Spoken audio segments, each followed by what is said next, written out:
வணக்கம். நான் டாக்டர் ராமநாதன் அர்ச்சுனா. இன்னைக்கு 2025ஆம் ஆண்டு அக்டோபர் மாதம் 31ஆம் தேதி.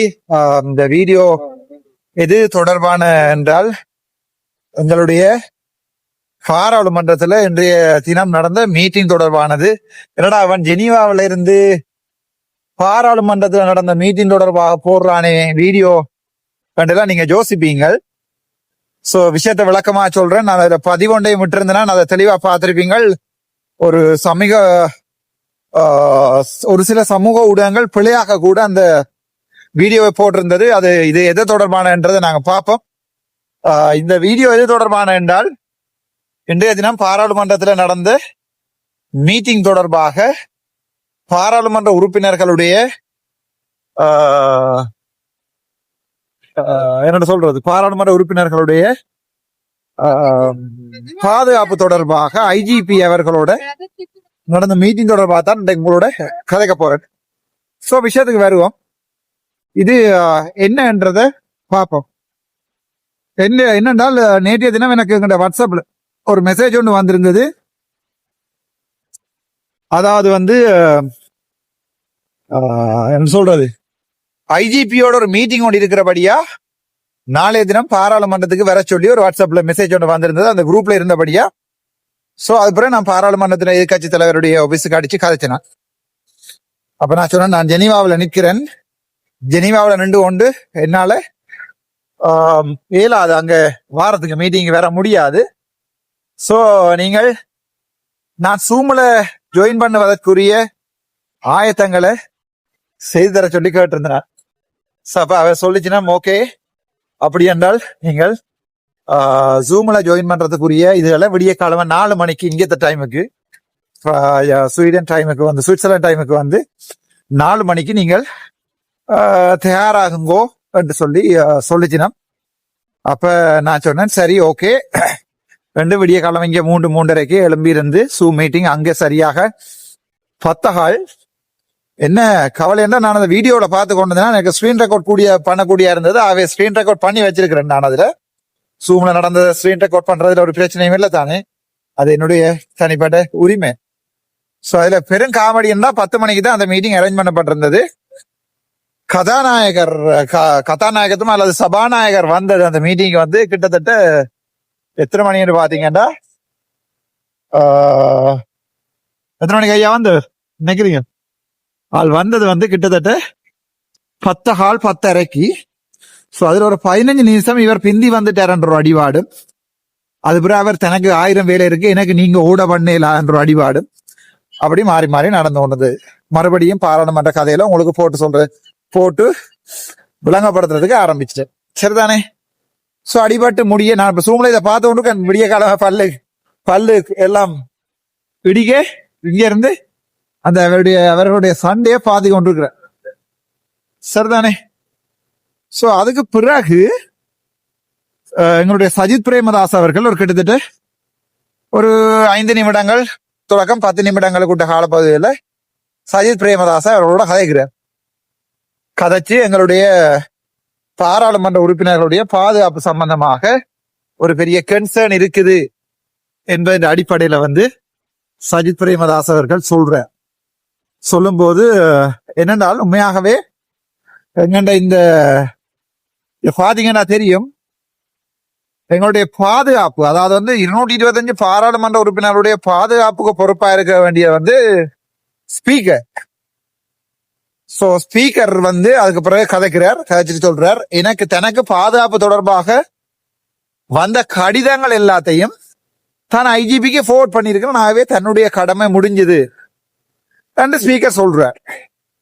அதுக்கு பிறகுதான் பிரச்சனை ஆரம்பிக்குது. எதிர்கட்சியில இருந்து நான் நினைக்கிறேன் ரவி கருணாநாயக்க உட்பட பல பாராளுமன்ற உறுப்பினர்கள் ஒரு சில கருத்துக்களை ஸ்ட்ராங்கா சொல்லியிருந்தேன். என்னண்டா, பாதுகாப்புக்கு பொறுப்பா இருக்க வேண்டியது, எங்களுடைய பாதுகாப்புக்கு பொறுப்பென்று சொல்றதை விட எங்களுடைய பாதுகாப்பு தொடர்பான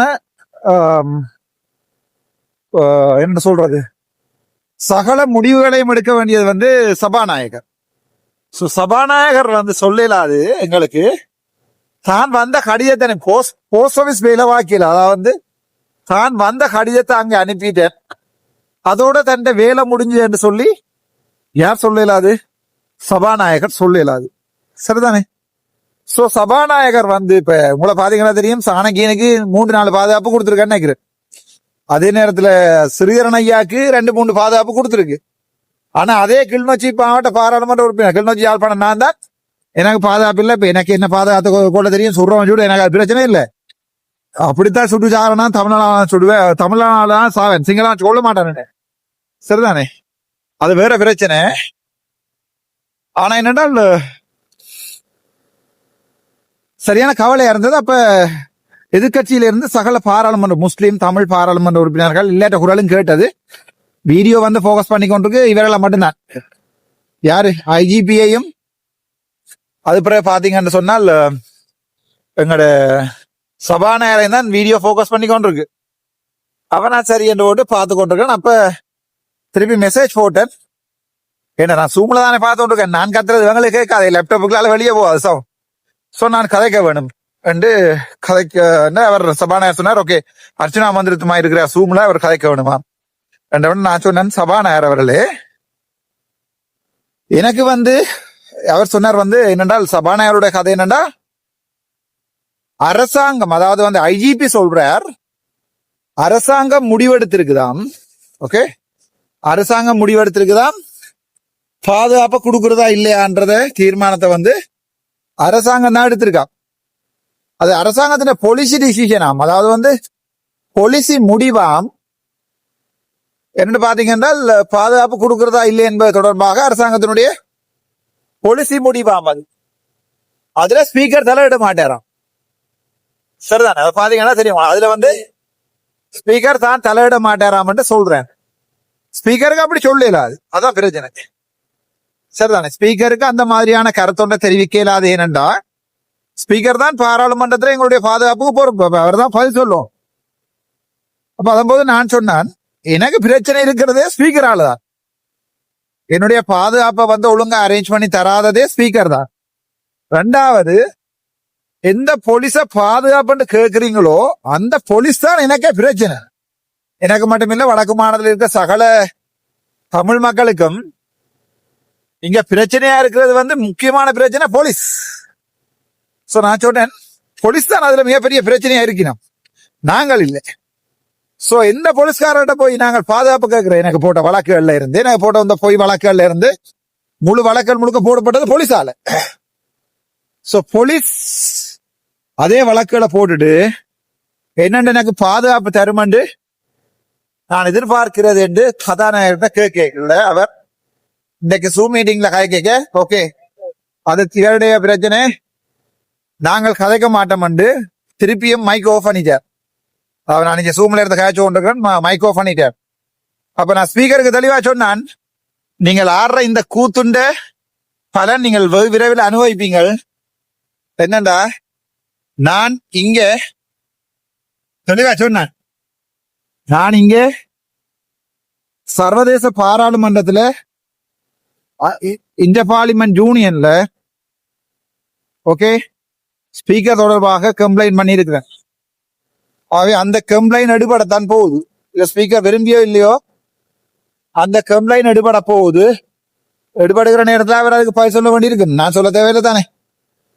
வேண்டு சொல்லுகின்ற போது இல்லை இல்லை அதை கதைக்கலான்னு சொல்லி ஸ்பீக்கர் நிப்பாட்டிட்டார். இன்றைய தினம் வந்து தீர்மானிக்கப்பட்ட என்னண்டா, அதுல என்ன பிரச்சனை என்ற பாத்தீங்கன்னா, இவ்வளவு காலமே பாராளுமன்ற உறுப்பினர்களுக்கு பாதுகாப்பு கொடுக்கப்பட்டு கொண்டுதான் இருந்தது. அது எந்த பாராளுமன்ற உறுப்பினர்களா இருந்தாலும் பாராளுமன்ற உறுப்பினர்களுக்கு பாதுகாப்பு கொடுக்கப்பட்டு கொண்டுதான் இருந்தது இவ்வளவு காலம். இதுல யாரு இப்ப இந்த பாதுகாப்புல நிப்பாட்டினா அன்றகுமார் நாயக அரசாங்கம்.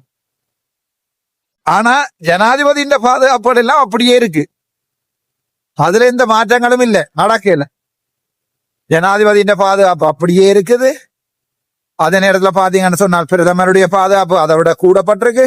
ஜனாதிபதியின் பாதுகாப்பு செலவினங்கள் சொல்லி என்ன காசை கூட்டி இருக்கணும். இப்படியெல்லாம் செய்து கொண்டு தனியே எதிர்கட்சியில மட்டும் பாதுகாப்பை இல்லாம பண்றன்றது வந்து ஒரு ஜனநாயக ஒடுக்குமுறை. அப்படின்றா எதிர்கட்சி என்ன செய்யாதண்டா, இந்த ஆளுந்தரப்பினுடைய காவலிகள் இருக்கிறார் தானே, ஆளுந்தரப்புகள் ஆளுந்தரப்போட போய் இப்ப நிக்கிற ஒவ்வொரு காவலிகள் இருக்கணும் தானே, அவர்களுக்கு பயந்தே எதிர்கட்சி போய் கதைக்காது, பொதுமக்கள் சந்திப்பை ஏற்படுத்தாது, பொதுமக்களோட போய் கதைக்காது. சோ அதே இவங்களுக்கு வெற்றிதான். இப்ப நாங்கள் பொதுமக்கள்கிட்ட போகாம இருக்க இவங்க என்ன சொல்லுவாங்கன்னா பாத்தீங்க தானே, எதிர்த்தரப்புக்கார ஒருத்தரும் பொதுமக்கள்கிட்ட வாரையில நாங்கள் தான் மக்களுடைய பிரதிநிதிகள், சோ நாங்கள் தான் போய் மக்களோட கதைக்கிறோம் அவங்க உருட்டுவாங்க. சரிதானே, அங்கதான் பெரிய பிரச்சனை இருக்கு. என்னண்டா அந்த பிரச்சனையை வழியா விளையம் கொள்ளுங்க. அந்த பிரச்சனை அங்கதான் இருக்கு. என்னண்டா எங்களை போக விடாம பண்ணி போட்டு, எதிர்கட்சிய போக விடாம பண்ணி போட்டு இவங்க என்ன செய்யறாங்கடா, இளங்குமரன் ரஜீவன் போண்டாக்கள் அவ போய் நிப்பின ரோட்டு இல்ல. ஏன்னா அவைக்கு சொல்லாம கொள்ளாம அங்க அவைய சுத்தி போலீஸ் பாதுகாப்புகள் நிக்கும், போலீஸ் சிஐடி எல்லாம் அவைய பாதுகாக்கும், ஒன்று நடக்காம.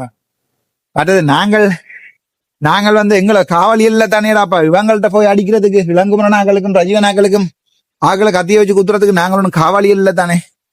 சோ என்ன நடக்குமாண்டா, நாங்கள் இந்த இதுக்கு போறது இல்ல, சண்டைகளுக்கு போறது இல்ல, ரவுடியும் இவதான், போலீஸும் இவதான். அந்த நிலைமைக்கு தான் இவ இப்ப இலங்கையினுடைய அரசாங்கத்தினுடைய ஜனநாயகத்தை கொண்டு வந்திருக்கிறோம். போலீஸும் தாங்கள் தான், ரவுடியும் தாங்கள் தான். ஏண்டா ஜோதிச்சு பாருங்க, எங்க யார் இதுக்குள்ள முறைப்பாடு செய்யறது? அதால சபாநாயகர் அவர்களுடைய இந்த முறைப்பாடு இப்போது சர்வதேச மட்டத்துக்கு கொண்டு போகப்படுவது. சபாநாயகருக்கு எதிரானதும் அரசாங்கத்துக்கும் எதிரானதுமான இந்த முறைப்பாடு. இப்ப எல்லாரையுமே சொல்ல இல்லாத குடுக்காரன். இப்ப எனக்கு தெரியல, இப்ப சஜித் பிரேமதாசாவை குடுக்கடத்துறவன் சொல்லிடுமா இல்லையே? சோ எதிர்கட்சியில இருக்கிற இப்ப நான் என்ன குடுக்கடத்துறேன்னா, இப்ப எதிர்கட்சியில இருக்கிற முழு பேரையும் குடுக்காரன்னு சொல்லி பழைய பாதாள கோஷ்டி என்று சொல்லி இவர்கள் எங்களுடைய பாதுகாப்பு பிடிங்கி வச்சுக்கொண்டு திட்டமிட்ட ரீதியில ஜனநாயகத்தை உடைக்கிறாங்க. அதான் நடக்குது. அது காலப்போக்குதை மக்களுடைய போராட்டமாக வெடிக்கும் வரைக்கும் நாங்கள் தனியா போராட வேண்டியிருக்கும். சோ இன்றைய தினம் ஐஜிபி மறுபடியும் சொல்லியிருக்கிறார் தான் பாதுகாப்பு தர மாட்டேன். ஆனால் 3 பெப்பர் ஸ்ப்ரே கன் பெர்மிஷன் போட்டிருக்கேன். அந்த கேட்ட அந்த கடிதத்து கூட இன்றைக்கு வரைக்கும் ரிப்ளை இல்லை. அதான் நிலைமை. நன்றி, வணக்கம். அடுத்த வீடியோல சந்திப்போம்.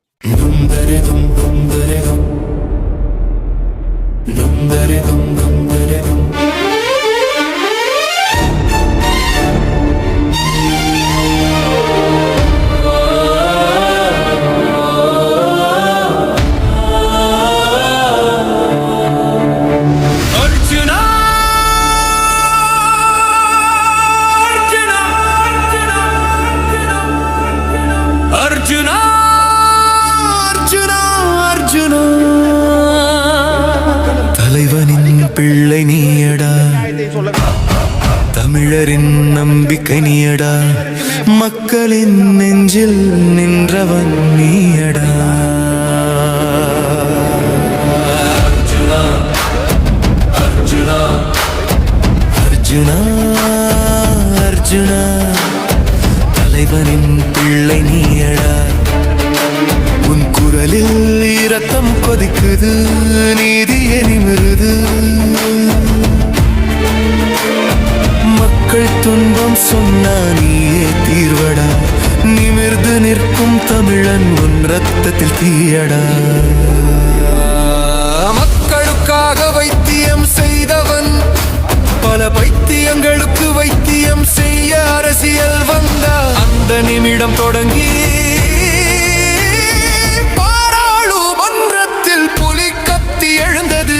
அர்ஜுனா அர்ஜுனா அர்ஜுனா அர்ஜுனா அர்ஜுனா அர்ஜுனா, தலைவனின் பிள்ளை நீயடா, தமிழரின் நம்பிக்கை நீயடா.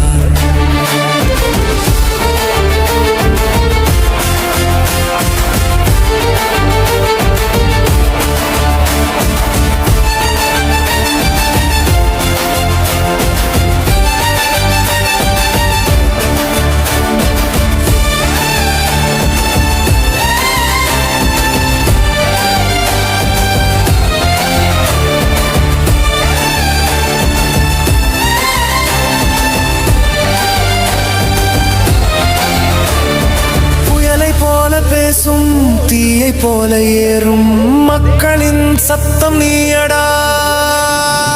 பாராளுமன்றத்தில் தமிழ் புலியடா, உன் பேச்சினால் பலர் வலை தேடும் எலியடா. அசையாத தைரியம் உன் நெஞ்சில் எழுதப்பட்டது, வாழ்க்கையொரு வாழ் நீதானதன் முனை. மனதில் மின்னல் குரலில் சக்தி, நீதிக்கு நடக்கும் தமிழ் மரம், நீ எதிரிகள் வந்தாலும் தாழ்வில்லை. உன் பெயர் சொல்லும் போது மார்பு நிவருது.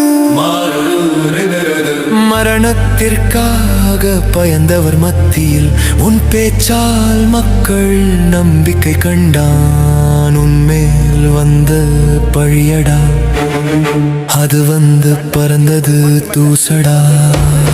சத்தியம் சொன்னால் உலகம் தள்ளும், ஆனா நீ சொல்லும் வரை நீதியே நிலைக்கும்.